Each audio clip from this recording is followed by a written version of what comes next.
ओम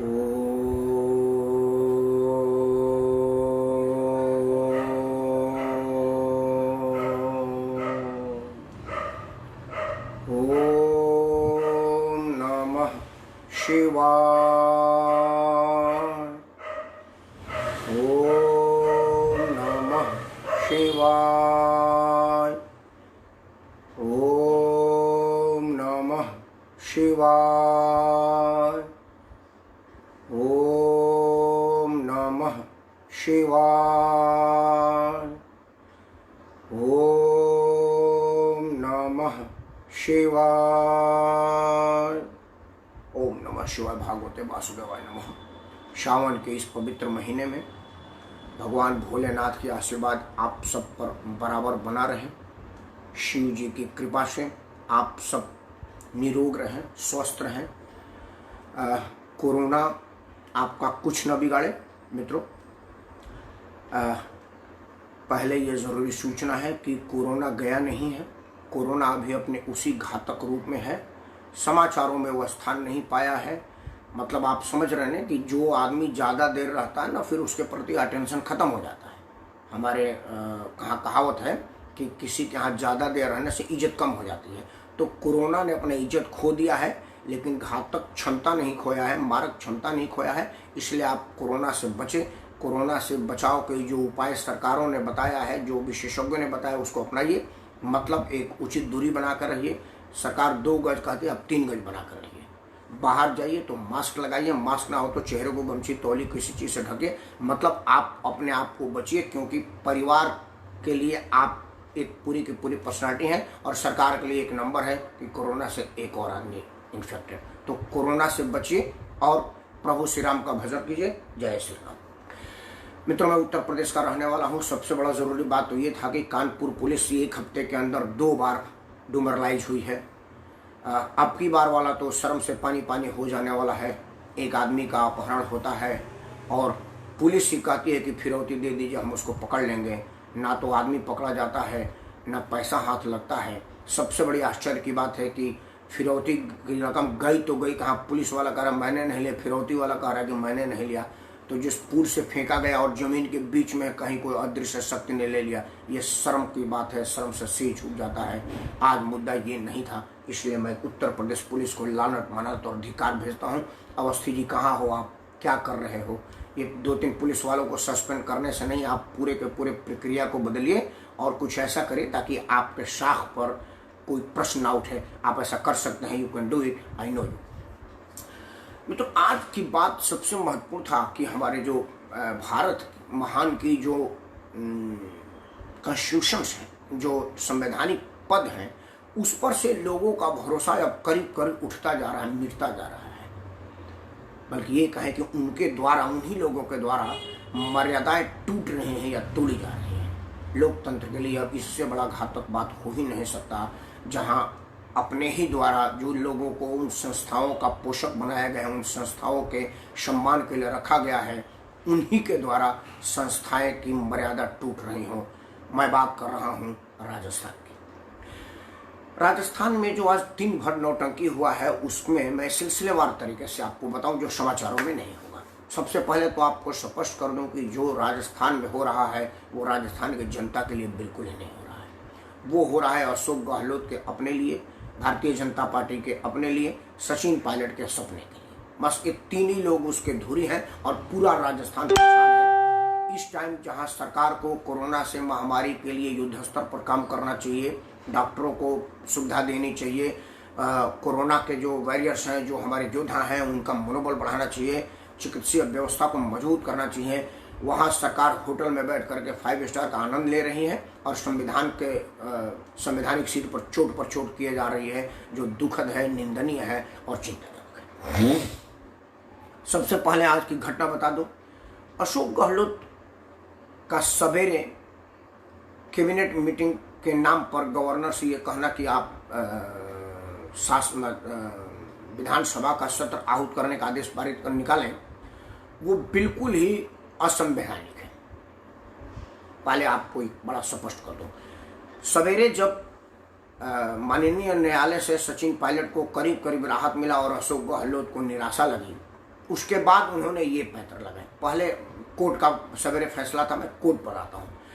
असल में कोर्ट में सीपी जोशी साहब ने कहा था कि मेरा संवैधानिक अधिकार है कि मैं किसी को नोटिस दे सकता हूँ, निलंबन कर सकता हूँ। तो कोर्ट ने बोला कि भाई एक बात बताओ, मेरे को ये समझ में नहीं आ रहा है कि अभी विधानसभा का सत्र फंक्शनिंग नहीं है, और जब विधानसभा के अध्यक्ष अब तब है ना जब विधानसभा का सत्र फंक्शन हो, इतनी जल्दी नोटिस देने, चिट्ठी देने की आपको क्या जरूरत पड़ेगी? ऐसा उन्होंने कौन सा पहाड़ तोड़ दिया? भारत के संविधान में 19A1 के तहत ये वर्णित है, उसको अधिकार प्राप्त है हर भारत के नागरिक को कि वो किसी का विरोध कर सकता है, अपनी बात रख सकता है, धरना प्रदर्शन कर सकता है, किसी भी आदमी का विरोध कर सकता है। तो सचिन पायलट अपने धारा 19A के अंतर्गत मिले शक्तियों का प्रयोग कर रहे हैं, इसमें आपको क्या परेशानी है? कहीं वो उनको चिट्ठी देना, उन पर दबाव बनाना या अति जल्दीबाजी तो नहीं है? कोर्ट ने कहा कि आप उनके अधिकार का उल्लंघन तो नहीं कर सकते हैं। दूसरा, कोर्ट ने कहा कि भाई यथास्थिति इसलिए बनाए रखिए कि मुझे लग रहा है कि विधानसभा के जो अध्यक्ष ने चिट्ठी दिया है वो अति जल्दीबाजी में है, उसकी इतनी जल्दी जरूरत नहीं है। कांग्रेस के लोगों ने सबर प्रचारित कर दिया कि जी कोर्ट ने यथास्थिति बनाया है फलाना ढिमा का, वो कोर्ट पर सीधा सीधे इल्जाम तो लगाए नहीं, लेकिन उनका कहना यही था कि अब हमको यहाँ से निराशा लगी है। तो उन्होंने तुरंत पैंतरा नंबर 2 चला। पैंतरा नंबर 2 चला कि आनंद फानंद में वो कोर्ट होटल में आए और होटल में ही मीटिंग करने की बात कही, और राज्यपाल को बोले कि आप सवेरे कार्यक्रम सवेरे वो बुला दीजिए सत्र, मतलब कल तो शनिवार त्योहार को बुला नहीं सकते थे, उन्होंने मंडे के लिए कहा। राज्यपाल महोदय ने उनको कानून का वास्ता देकर बताया कि आप बताओ ये इतनी भी जल्दी क्या है? ऐसी कौन सी इमरजेंसी है? असामान्य प्रक्रिया में 21 दिन का टाइम दिया जाता है, इतने शॉर्ट नोटिस पर कैसे हम लोगों को बोलेंगे? कहाँ सूचना जाएगा, कैसे सूचना जाएगा? और कोई इमरजेंसी तो है नहीं, कोई ऐसा तो नहीं कि कोई जोधपुर हवाई अड्डा से पाकिस्तान पर फायर करने के लिए जहाज उड़ा था और उसका बम गिर गया और तहस नहस हो गया, ऐसा कोई तो है नहीं। ऐसा तो कोई है नहीं कि जो कोई बहुत बड़ी विपदा आ गई हो जिससे सत्र आहूत किया जाए। ऐसा तो है नहीं कि कोई मुख्यमंत्री का देहांत हो गया हो, अब क्या करें, जल्दी जल्दी बुला करके दूसरा चुना जाए। कुछ ऐसी जल्दीबाजी और इमरजेंसी तो है नहीं। और सबसे बड़ी बात है कि आपको सत्र बुला करके साबित क्या करना है? आप कह रहे हैं कि मैं बहुमत में, तो आप ऐसा करिए ना, सरकार बनाइए, काहे विधानसभा में आने को परेशानी? गवर्नर साहब का कहना बिल्कुल सही है। भाई आप एक तरफ कह रहे हैं कि मेरे पास पूर्ण बहुमत है, तो पूर्ण बहुमत है तो ऐसा करो मेरे भाई, काहे परेशान हो?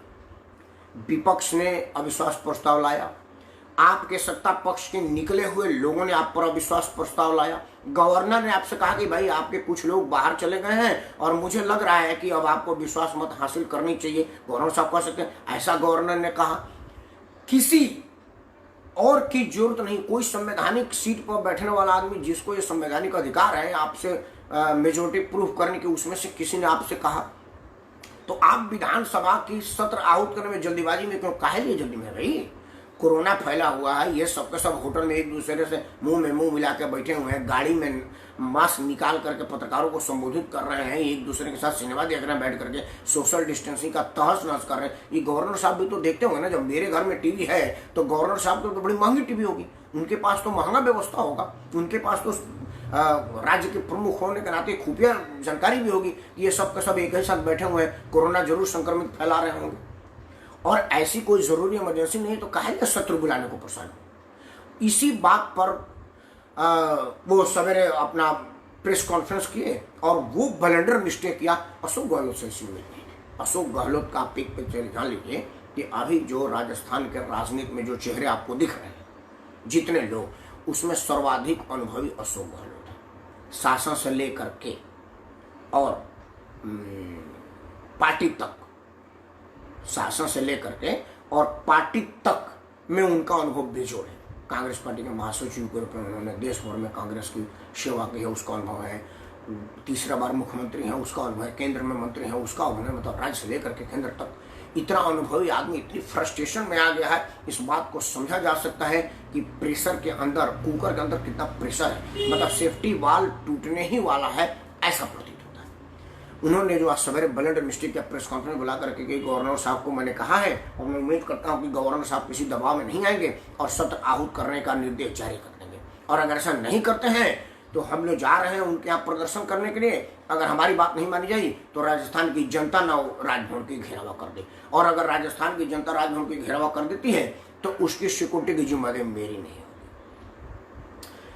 मैं संविधान का विशेषज्ञ तो नहीं हूं, लेकिन सामाजिक विज्ञान का मेरे को थोड़ी बहुत जानकारी है।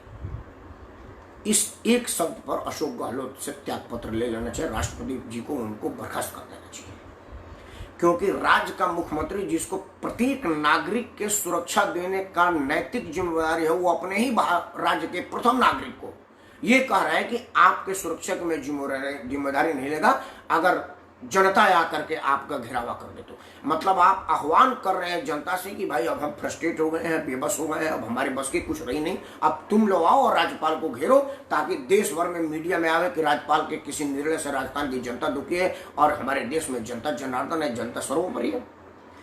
इतनी हल्की और इतनी बेबुद्धि वाली बात अशोक गहलोत कहे क्यों, मैं इस विषय पर आपसे चर्चा करना चाहूंगा, बाकी का आपको बताऊंगा। ये देखिए, अगर अशोक गहलोत के बाद से मान लो कि राज्य की जनता सड़क पर निकल गई, बहुत आसानी से कलराज मिश्र जी को एक चिट्ठी लिखने की जरूरत पड़ेगी कि राज्य की स्थिति और कानून व्यवस्था को देखते हुए राज्य सरकार को बर्खास्त करके केंद्रीय बल को भेजा जाए, क्योंकि मुख्यमंत्री ने स्वयं ही टीवी में कहा था कि आपको सुरक्षा की कोई जानकारी नहीं है, इस उम्र में अगर कोई एक झापड़ लगा दिया मेरे को तो मैं क्या करूंगा, राजभवन का सुरक्षा खतरे में है, आप जल्दी से बर्खास्त कीजिए। राष्ट्रपति जी साइन करेंगे और 1 घंटे के अंदर जयपुर दिल्ली से 1 घंटे की फ्लाइट है और मानेसर से तो 45 मिनट है, 45 मिनट एनएसजी कमांडो जयपुर में उतर जाएंगे पैराग्लाइडर से, और वहां पर अशोक गहलोत की सरकार की ऐसी तैसी हो जाएगी।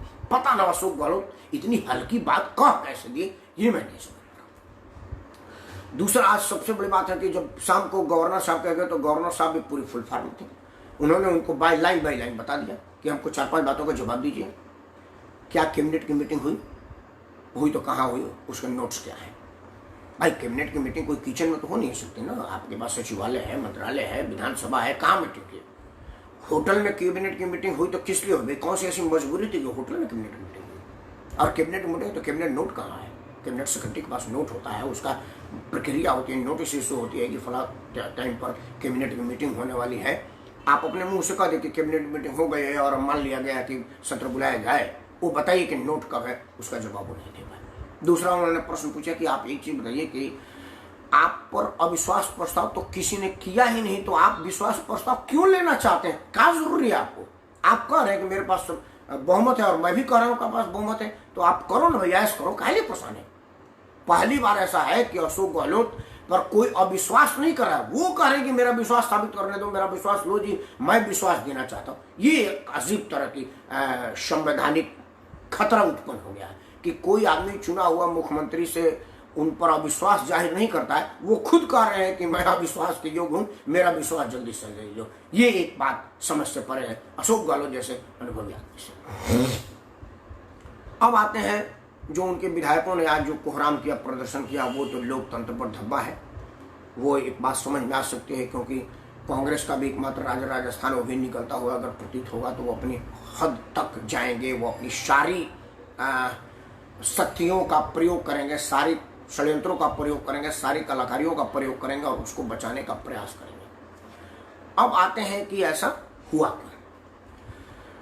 असल में क्या था कि अशोक गहलोत को ऐसा लगता है कि भाई हमारा बहुमत तो जुगाड़ का है, बहुमत उनके पास है ही नहीं ना, उनको अंदर से तो पता है कि बहुमत नहीं है। वो जो उनके पैसे पर होटल में खा रहे हैं उसमें कई लोग सचिन पायलट के स्पाई हैं, और फ्लोर पर टेस्ट होगी वो सचिन पायलट के पक्ष में वोट दे देंगे, हट जाएंगे, अपना सदस्यता खत्म कर देंगे, ऐसा कुछ हो सकता है, वो उनको ऐसा लग रहा है।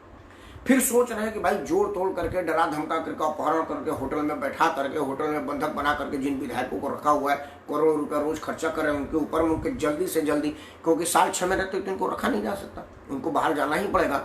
इसी दबाव में हम विधानसभा का सत्र बुला करके और एक व्हिप उल्लंघन का चिट्ठी जारी कर दे, क्योंकि जैसी सत्र आउट हो जाएगी तो नया एक व्हिप जारी हो जाएगा। जो पहले वाला व्हिप है वो अनवैलिड हो गया, क्योंकि उसमें कोर्ट में स्टे मिल गई। अब वो कोर्ट के स्टे होने से यथास्थिति हो गया, अब कोर्ट का सम्मान है, कोर्ट का ऑर्डर के अनुसार अब उन पर कार्रवाई नहीं की जा सकती। अब कार्रवाई कैसे किया जाए सचिन पायलट गुट पर? तो जैसे ही विधानसभा का सत्र आउट होगा एक नया व्हिप जारी हो जाएगा। तो अब या तो सचिन पायलट उस व्हिप को लेकर के कोर्ट में जाए कि भाई इस व्हिप पर मेरे को स्टे दिया जाए, या फिर उस व्हिप का उल्लंघन में अपनी सदस्यता गंवाए, क्योंकि जैसे ही विधानसभा का सत्र आउट होगा पार्टी व्हिप जो चीफ व्हिप है वो व्हिप जारी करेगा। व्हिप जारी करने पर सचिन पायलट पर दो ही ऑप्शन होंगे, या तो वो सरकार को वोट दें या सरकार को वोट ना दें।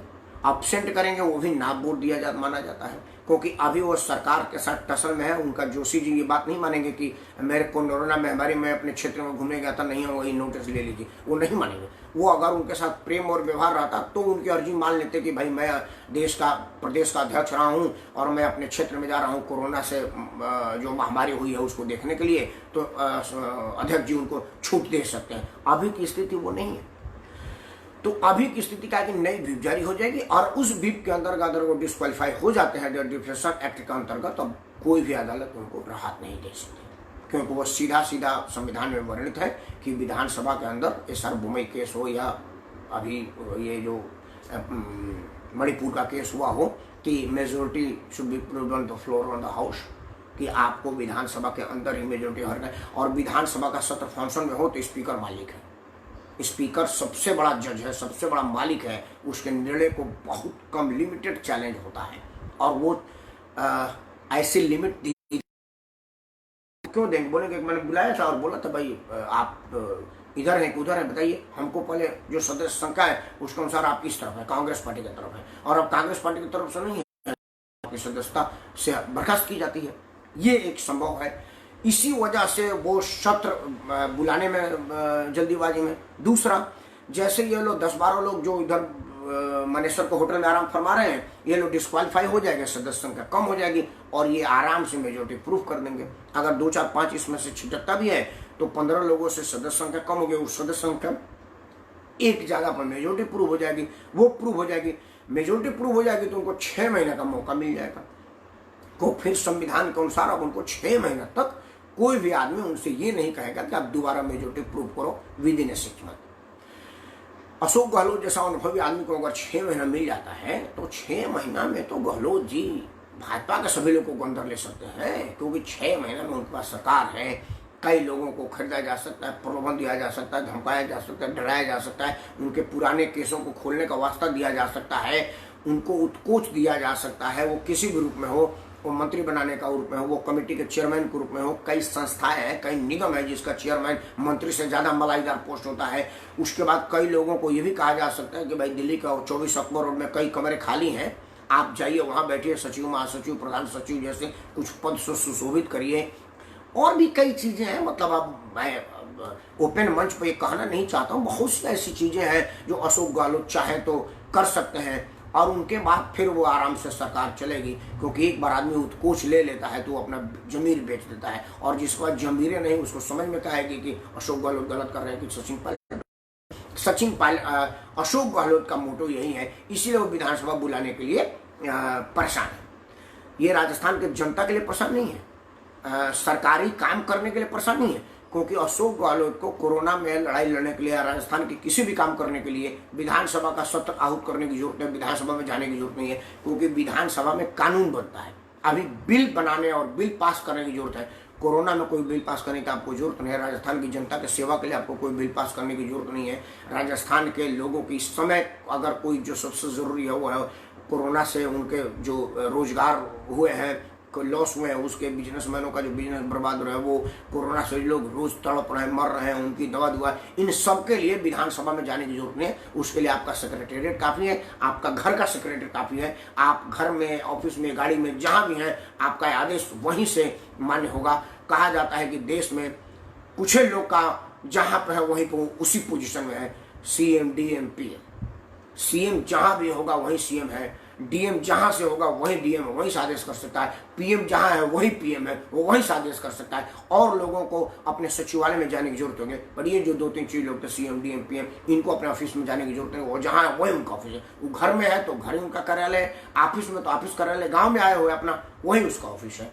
तो गहलोत साहब को राजस्थान की जनता के काम करने के लिए विधानसभा में जाने की जरूरत नहीं है, उनका अपना कुर्सी बचा रहे, इस बात के लिए उनको विधानसभा में जाने की जरूरत है मित्रों। और दूसरा और सबसे और बड़ी बात जो राजस्थान में हुई है, बात करते हैं भारतीय जनता पार्टी के पक्ष से। देखिए, भारतीय जनता पार्टी का वहाँ पर जो परफॉर्मेंस मुझे लग रहा है वो बहुत ही अच्छा नहीं लग रहा है। देखिए, भारतीय जनता पार्टी वही पार्टी है जो दिल्ली में 4 सीट कम था और 4 से ज़्यादा विधायक अपने आप को भारतीय जनता पार्टी के समर्थन देने के लिए, भारतीय जनता पार्टी के पक्ष में आने के लिए प्रेस कॉन्फ्रेंस करके बोल रहे थे, भाजपा वालों से मिलकर के बोल रहे थे कि भाई हम बेशर्त आपको समर्थन दे रहे हैं, आप सरकार बना लीजिए। 34 सीटें थी, लेकिन हमारे तब के यही मुख्य प्रधानमंत्री उम्मीदवार नरेंद्र मोदी जी और तब की सरकार कहा कि हम पार्टी विद डिफरेंस है, हम सीट खरीद करके सरकार नहीं बनाएंगे, हमको जनाधार नहीं मिला है पूरा, हम वापस चुनाव में जाएंगे। दिल्ली की जनता इतनी बिक गई कि 70 में से 67 सीट उस केजरीवाल को दे दी जो दिल्ली पर राजनीतिक रूप से कलंक है और दिल्ली को दिवाला कर देने के जिम्मेवार है। एक ऐसा कांटा मिल गया भारतीय राजनीति में जो बहुत दिनों तक गले में फंसा रहेगा, न उगलने बनता न निगलने बनता है। और वही सरकार मध्य प्रदेश में सरकार बनाई, राजस्थान में बनाने का प्रयास कर रही है, हिमाचल में बना ली और कई जगह मणिपुर में बनाई, कई जगह कहूँ जहाँ पर उन्हीं सब तरीकों से बनाई जिस तरीके से दिल्ली में वो सिर्फ 4 सीट के लिए तैयार नहीं हुई और वहाँ पर तो उनका 75 सीट है और जीत के लिए तो 200 सीट में से मतलब 31 सीट आपको चाहिए, 26 सीट आपको चाहिए। अब आप 26 के लिए प्रयासरत हो रहे हैं। भारतीय जनता पार्टी को इस विषय में गंभीरता से सोचना पड़ेगा। मित्रों, अब एक बात जरा गवर्नर साहब की बात भी करते हैं। माना कि गवर्नर साहब ये कह रहे हैं कि आप 21 दिन के अंदर से बुलाइए, वो शो ये फला चीज आप क्यों नहीं किया था। लेकिन अगर गवर्नर के पास अपना राइट है, मतलब ये कहीं लिखा नहीं है कि 21 दिन के पहले आउट की नहीं जा सकती है, उनका कहना ठीक है कि कोई इमरजेंसी है नहीं, कोई ऐसी अर्जेंसी है नहीं। तो अशोक गहलोत के अगर उस कैबिनेट को विधानसभा सत्र आहूत करने की अगर छूट दे देंगे तो उनके तटस्थता पर कोई फर्क नहीं पड़ेगा। लेकिन कालराज मिश्र जो कि भारतीय जनता पार्टी के पुराने नेता है, केंद्र में मंत्री थे, भारतीय जनता पार्टी के हमारे ही अपने बगल से देवरिया से, वैसे हमारे जिला के जस्ट बगल गाजीपुर का रहने वाले हैं, मेरे भोजपुरी बोलते हैं, मैं बहुत बढ़िया से निजी तौर पर उनको जानता हूँ, एक बहुत प्रतिष्ठित प्राणी है, लेकिन जीन तो संघ वाला है उनमें। तो क्या उनमें संघ का जीन भाजपा का प्रति अपनी झुकाव के वजह से वो कह रहे हैं कि यार जितना ज़्यादा समय मिलेगा सचिन पायलट को उतने ज़्यादा तोड़फोड़ करने का मौका मिलेगा? क्या वो ऐसा 1% सोच रहे? ये मैं नहीं कह रहा हूँ कि वो सोच ही रहे, हो सकता है वो ऐसा सोच ना रहे हो, लेकिन मैं तो स्वतंत्र नागरिक हूँ, मुझे तो सोचने का अधिकार है ना कि क्या राज्यपाल साहब ये सोच रहे हैं। और अगर 1% भी राज्यपाल महोदय सोच रहे हैं तो मैं समझ रहा हूँ कि ये भारत के संवैधानिक संस्थाओं पर अब इससे बड़ा कुठारघात, इससे बड़ा चोट और इससे बड़ा डैमेज और कुछ नहीं हो सकता है। अपना राज्यपाल साहब का कहना हर हाल में बिल्कुल ठीक है, लेकिन फिर भी जो ड्रामाबाजी वहाँ पर हो रही है वो दोनों ही तरफ से निंदनीय है। राज्यपाल संवैधानिक सीट है, मैं उसकी बहुत ज़्यादा आलोचना नहीं करूँगा, लेकिन अशोक गहलोत संवैधानिक सीट पर नहीं है, वो लोकतंत्र के द्वारा चुने हैं और मैं लोकतंत्र का मानने वाला हूँ, मैं उनका विरोध, उनकी आलोचना मैं कर सकता हूँ। इन पूरे सिनेरियो में मुझे अशोक गहलोत की राजनीति इस दौरान बहुत हल्की और बेबस लगी, पता नहीं क्यों। मित्रों, अशोक गहलोत जो बार बार भाषण में दे रहे हैं, कहीं ऐसा तो नहीं कि वो कहीं पे निगाहें कहीं पे निशाना, कहीं ऐसा तो नहीं कि वो जो प्रेस कॉन्फ्रेंस में बोल रहे हैं कि चिकना चौड़ा पर्सनालिटी हो, धरा प्रवाह अंग्रेजी बोलता हो, बढ़िया सूट पहनता हो, इससे मतलब नहीं है कि आप राजनीति में भी बढ़िया है। कहीं वो ऐसा तो नहीं, वो जो दिल्ली में चिकना चेहरा पर्सनालिटी है जो बढ़िया अंग्रेजी बोलता है, जिसके पास सूट की क्या उनके पास पैसे की कमी है, वो तो अरमानी का गाड़ी का कवर बनवा सकते हैं भाई, इतना पैसा है। तो कहीं वो दिल्ली वाले चिकने चौड़े वाले की बात तो नहीं कर रहे हैं जो सोने का चम्मच लेकर के पैदा हुआ, उसको कहीं डायरेक्टली धमका तो नहीं रहे हैं भाई आपके पास जो सोने का चाकू है उसको खा मत जाइएगा, हाथ पाथ पड़ जाएगा, कहीं उनको तो नहीं ना कर रहे हैं। क्योंकि ये छुपी बात तो है नहीं कि अशोक गहलोत दिल्ली वाले राजकुमार के पसंद नहीं थे, उनके पसंद तो सचिन पायलट थे। अशोक गहलोत बुजुर्ग दिल्ली वाले माता जी के पसंद थे, तो कहीं ऐसा तो नहीं कि वो इलास्टिक कमज़ोर हो रहा हो और ये अपनी पकड़ के लिए मजबूती दिखा रहे हैं और दो लोगों की टसल कलाई में राजस्थान की जनता पिस रही है। मेरी आशंका एक ये भी है, क्योंकि सचिन पायलट का फ्रस्ट्रेशन अशोक गहलोत का फ्रस्ट्रेशन सचिन पायलट के लिए नहीं हो सकता। अशोक गहलोत के मुकाबले सचिन पायलट कहीं भी नहीं हो, बेशक प्रदेश अध्यक्ष वो आए, स्मार्ट हो, वोट बैंक उसके पास हो, लेकिन अशोक गहलोत घाघ राजनीतिक है, पुराने राजनीतिक है। सचिन पायलट की जितनी पूरी उम्र है उससे ज़्यादा उनका संसदीय अनुभव है, पार्टी से लेकर के सरकार तक वो फ्रस्ट्रेशन में इस तरह के अनाप शनाप बोलने पर मजबूर हो रहे हैं, मतलब उनकी लड़ाई बड़े योद्धा से है, जिसमें वो अपने आप को कमज़ोर पाते हैं। और जो आदमी कमज़ोर पाता है वो गुस्सा बहुत करता है, क्योंकि ज़्यादा गुस्सा कमजोरी का निशानी है, ज़्यादा दिखावा कमजोरी की निशानी है, ज़्यादा बहका बहकी बातें करना कुछ न कुछ अंदर आप परेशानी में है, इस बात का निशानी है। आशा करते हैं कि अशोक गहलोत साहब की मानसिक संतुलन ठीक रहे, संविधान के मर्यादाओं और संविधान के मान्यताओं को माने और संविधान में जो प्रदत्त अधिकार है उसके तहत राजस्थान के जनता की सेवा करें। इस टाइम सरकार बनाने बिगाड़ने से ज़्यादा कोरोना महामारी से जो देश भर में सभी लोगों की स्थिति खराब हुई है वो एक ज़रूरी मुद्दा है, उस पर उनका ध्यान देना चाहिए था। सरकार आएंगी जाएंगी, राजस्थान रहना चाहिए, राजस्थान के लोग रहना चाहिए। मैं यही दुआ करता हूँ। अंत में कोरोना आपको छुए नहीं, गहलोत साहब के और उनके कैबिनेट को तो बिल्कुल ही ना छुए। पूरे देश भर में कोरोना हारेगा, भारत जीतेगा और भारत में भव्य मंदिर मर्यादा पुरुषोत्तम भगवान श्री राम के जन्मभूमि पर बनेगा, जिसका शिलान्यास 5 तारीख को रखा जाता है। तो आइए सब हम बोलते हैं जय श्री राम।